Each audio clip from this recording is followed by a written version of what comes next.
Well, today we're continuing our series, The Redemption of Scrooge, a series that is designed to help us prepare for the coming celebration of the Christ child this Christmas day. At the heart of our journey is the story of Ebenezer Scrooge, who is found in Charles Dickens' A Christmas Carol. And what we've learned so far is that Scrooge was a very cold-hearted, stingy, very difficult person to like, and a person who had great difficulties with the world beyond himself. He needed redemption. In order to find redemption, he is being visited by three spirits, each of those spirits coming to teach him why he needs to change his life, and also giving him some motivation for doing so. My hope for us is as we continue to watch these spirits visit Ebenezer Scrooge, we'll allow those same spirits to visit us. Because in the same way that Ebenezer Scrooge needs redemption, so do we.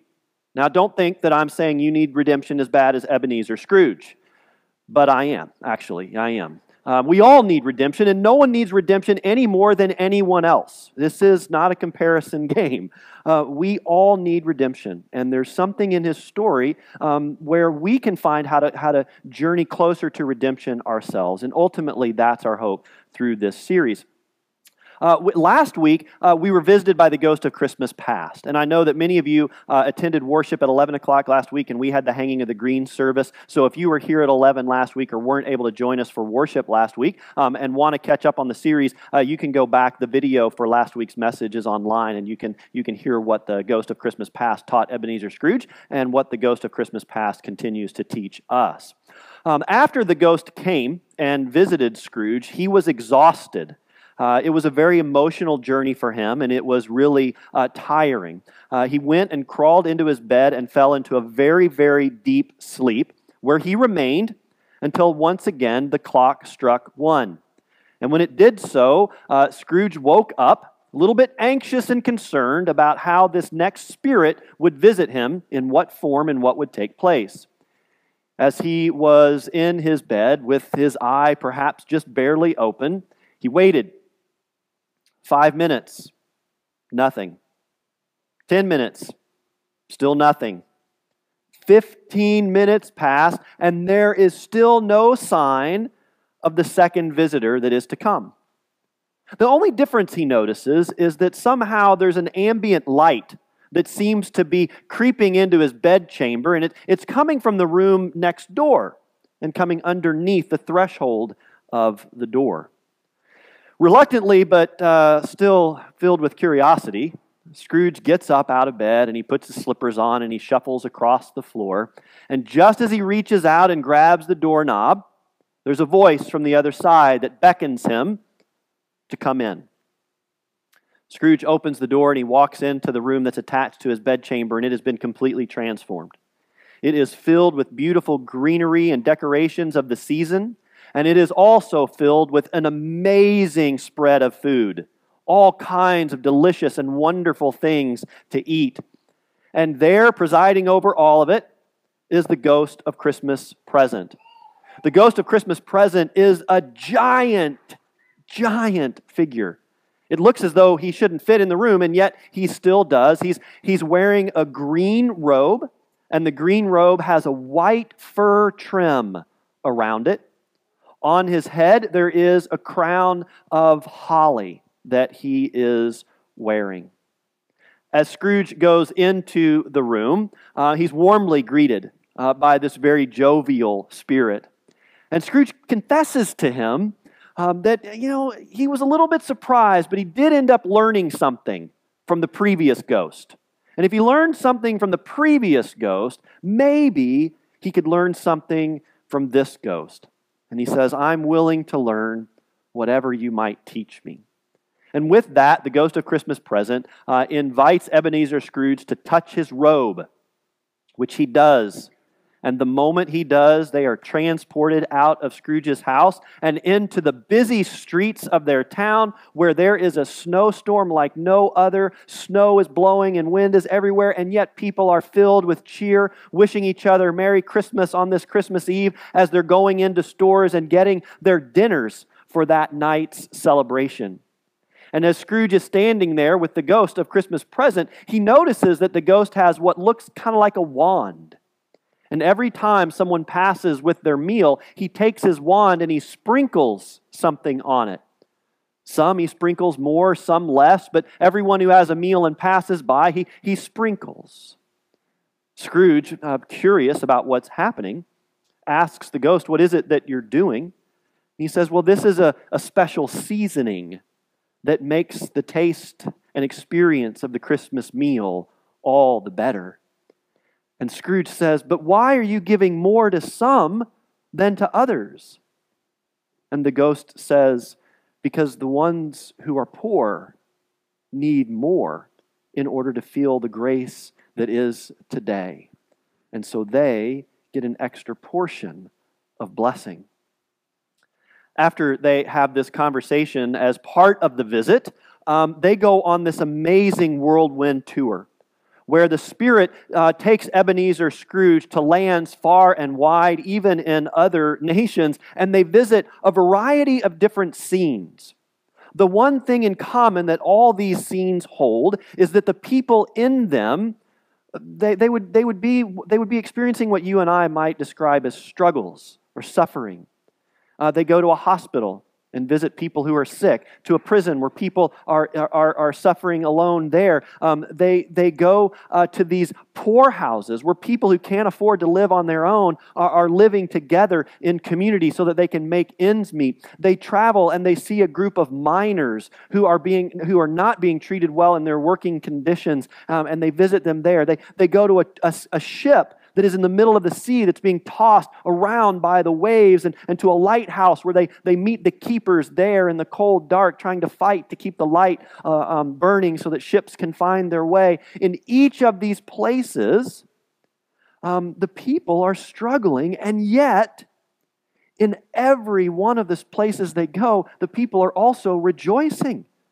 They're singing carols. And they're celebrating the gift that is to come this Christmas. And it's so confusing for Ebenezer as he watches this happen, and as he also watches the ghost of Christmas present continue to provide extra care and blessing for those who suffer the most. Eventually, their journey takes them to the home of Bob Cratchit. Cratchit, of course, is Scrooge's clerk, and it is Christmas Eve, and all the Cratchits have gathered at their home to celebrate their special Christmas meal. By our standards, it might come across as a pretty humble meal. They've got a Christmas goose, but it's very small, and in fact, they've stuffed it with stuffing in order to make it go further so that everyone can have a full belly. They've also prepared a Christmas pudding. It's a small Christmas pudding, but the mother Miss Cratchit has put everything she has into making it as special as she can. As the ghost and Ebenezer Scrooge are watching the family interact together, Scrooge sees for the first time Tiny Tim. And Tiny Tim is one of the Cratchit's children who suffers some kind of illness where no one really knows what the illness is, but we know that it impacts his ability to walk, and so he uses a crutch. But it also impacts his ability to live a fully healthy and robust life. And as Scrooge sees him, he becomes worried that the boy may be so sick he won't live to next Christmas. And he asks the Spirit, "Spirit, will the boy be okay?" And the ghost of Christmas present says, "I'm looking in the future and I see an empty chair where he used to sit, and a crutch hanging on the wall in honor and memory of a boy no longer here." Scrooge begins to beg the Spirit to change the future. "Please, please, please change the future. Don't let this happen, not to him." And the Spirit says, "Why not him?"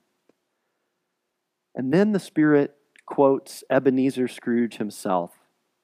And he says what Scrooge said at the beginning of the story, which at the beginning of our sermon series I said was one of the Scroogiest things you could ever imagine anyone in the world saying. The ghost turned to Ebenezer and said about Tiny Tim, which Ebenezer had said about others, if he is going to die, he should go ahead and get on with it, so that as to reduce the surplus population.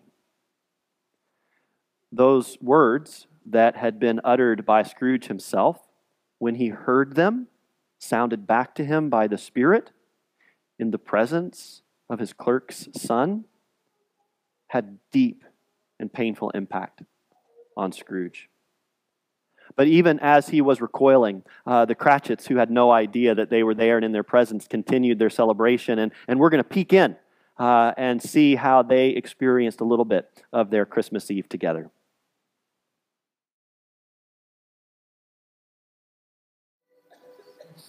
Classic line, classic scene. You can't have a Christmas Carol and worship and not show that, right? So many things to point out from that scene. The first thing I want to point out is the fact that it was gin punch. No wonder the family was so excited that there was enough for 2 rounds, right? Yeah, Tiny Tim's like, God bless us, everyone. Exactly. The other thing, so at this point in the journey, Scrooge is really starting to learn the lessons that I think the ghost had in store for him. And here are some of the things that Scrooge is learning. The first thing that he learns on the journey is the deep suffering that other people have in their lives. For whatever reason, he was either not aware of that or did not pay much attention to that. But as they journeyed, he saw people really suffering, and it impacted him. And one of the things that he saw in their suffering was that their suffering wasn't always caused by their own action or inaction. A lot of the suffering that he witnessed was just life. It's just what happens over the course of life, illness and sickness and injury. Some people who were working as hard as they could ever work, but who were being taken advantage of by their employers. There were people who were really suffering, and not only were they suffering, not necessarily because of something that they had done, but because of something that other people might have done to them. And that's the second thing that Scrooge saw, was that sometimes the suffering in the world and the suffering that people have is caused by either the action or the inaction of other people. And that particularly impacted Scrooge because he, having seen the result of how he had treated his employee, caused Tiny Tim to be teetering at the edge of life. Scrooge knew that he could have paid more to Bob Cratchit and taken better care of Cratchit's family. But Scrooge chose not to do that and had not paid any attention to the consequences of his action or inaction in the lives of others. And at this point in the journey, he's starting to recognize that he's got some responsibility, perhaps, for those other than himself. The other thing that he noticed, which we've already talked about a little bit, is that the individuals, everywhere they went, including the Cratchits, they were filled with joy. Even though they had so little in terms of material possessions and securities and those things that we think make our lives safe and well and happy and all of that, they had a joy that Scrooge had never experienced himself, and he had never known, and he couldn't understand. But they had connection and love and family and relationship and all of those things that money just can't buy. And they recognized how special the gifts of life were for them in spite of their circumstances. The very last thing that happens in the journey is the ghost of Christmas Present introduces Scrooge to 2 children who unbeknownst to Scrooge had been traveling with them the whole time, a boy and a girl, and their names are Ignorance and Want. And the children, of course, are not real children. They represent what humankind often gives birth to. Sometimes, when we are so ignorant of what's going on in the world beyond ourselves and our own lives, we're unaware of what's happening in the world and where needs might be. And while it might be a blissful ignorance to turn and look somewhere else, if we're not aware of what's going on, we can't be a people who help solve those problems. And then he says that want is this other thing that we give birth to in our lives. And when our wants supersede the suffering and the needs of others, then we enter into a spiral where things can not turn out well. Now, of course, A Christmas Carol is not a sacred text. It's a fictional story. At the same time, you cannot help when you read this story but to connect it with Scripture. And while the story on its own has plenty of lessons to teach us, when you look at the story in the context of Scripture, those lessons get even more powerful. In this particular chapter, there are so many places we could turn to in the Gospels, but I want to turn to one because if you're going to talk about the story of Scrooge and his life and how it plays out, you've got to talk about this part of the story of Jesus. The story comes in the Gospel of Luke when someone asks Jesus about an inheritance and how an inheritance should be divided.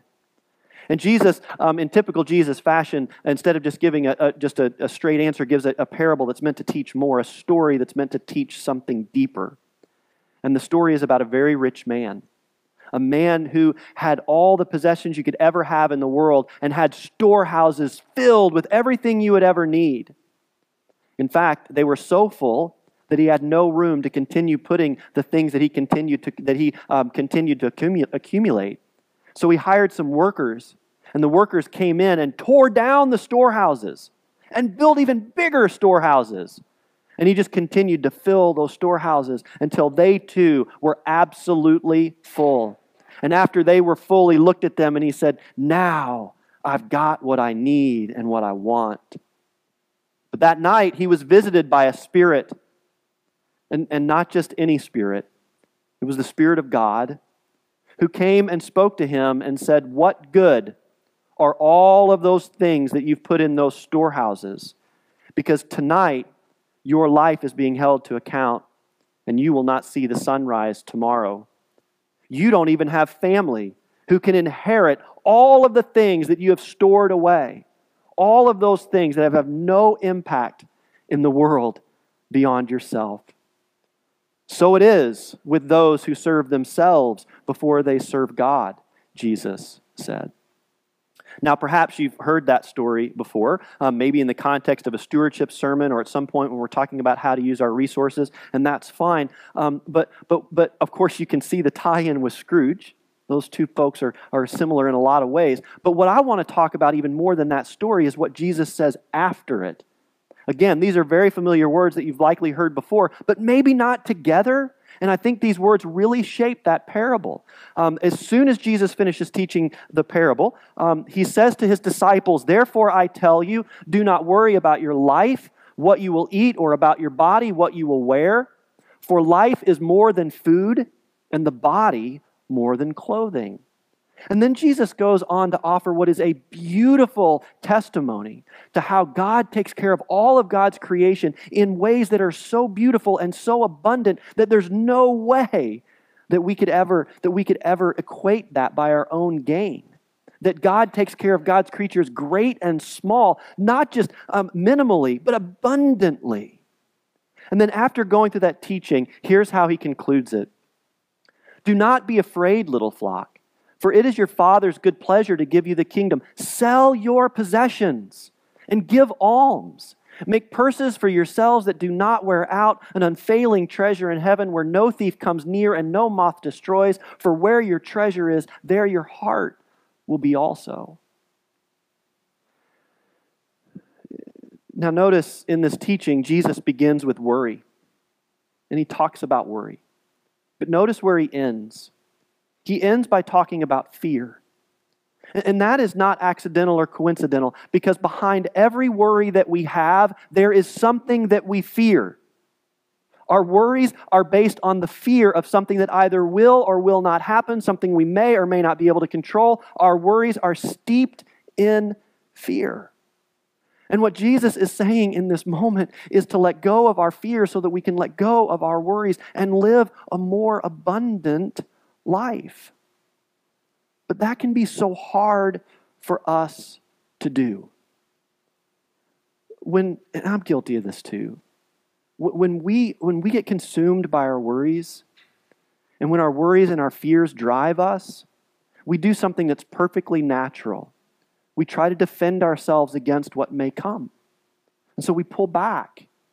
And we may not be able to build grand storehouses like in the parable that Jesus told, but we pull back and we begin to withhold what we have to make sure that we and those that are immediately closest to us are okay, and we begin to look out for us first, and we build up some protective walls between us and the outside.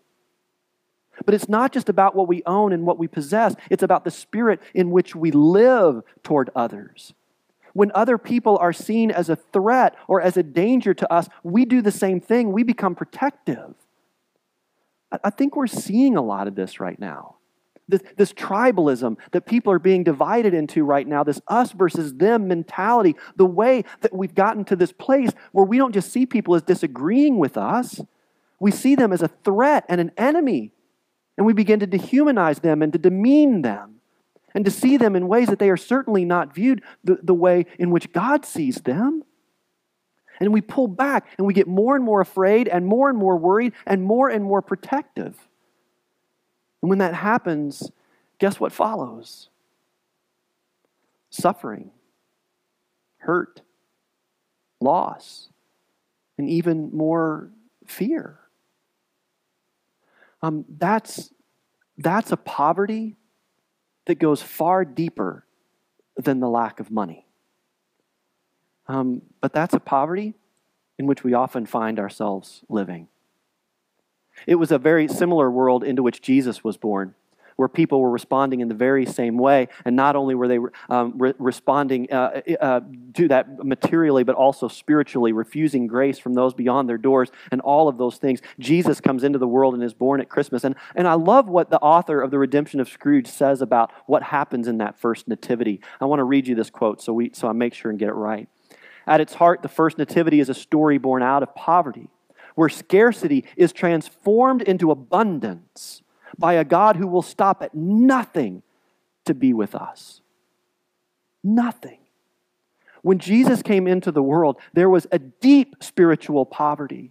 And Jesus came into that poverty to bring a life of generosity and hope and love. This life of generosity and hope and love that begins with a child who is completely dependent on other people just to survive, who then grows into a teacher who shows us how to love and care for each other, especially the least of these, who then at the end of his life does not withhold his life, but offers his life so that we may find a deeper and truer redemption. God will stop at nothing, not even death, in order to be with us. You know what Scrooge is starting to piece together, and I don't know if he's piecing it together in the way that we might as Christ followers. You know the reason why everywhere they went, people were rejoicing?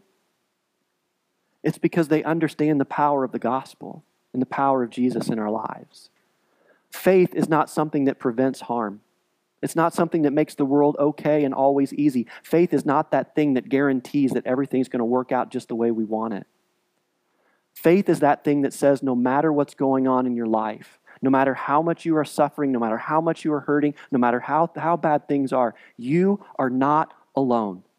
You are loved by a God so deeply that God will stop at nothing to be with you and be in your midst. Nothing. And it's in that spirit that those people, no matter how deep they were suffering on that Christmas Eve, were rejoicing and singing the carols because God was with them in that moment and they knew it. And you can't buy that kind of peace and security. This is my hope for us as a people of faith who are preparing for Christmas, is that we'll find a way to let go of our worries and let go of our fears. To remember that when we wall ourselves off from community, that's when real suffering happens. We may think by making it all about me, we're creating a safer environment, but we're not, because we can't do it alone. We need each other, and we need each other desperately. And in the midst of that kind of coming together, we will find peace. We will find security, and we will find grace. May we be a people who welcome it and who also share it with those beyond our doors. Amen.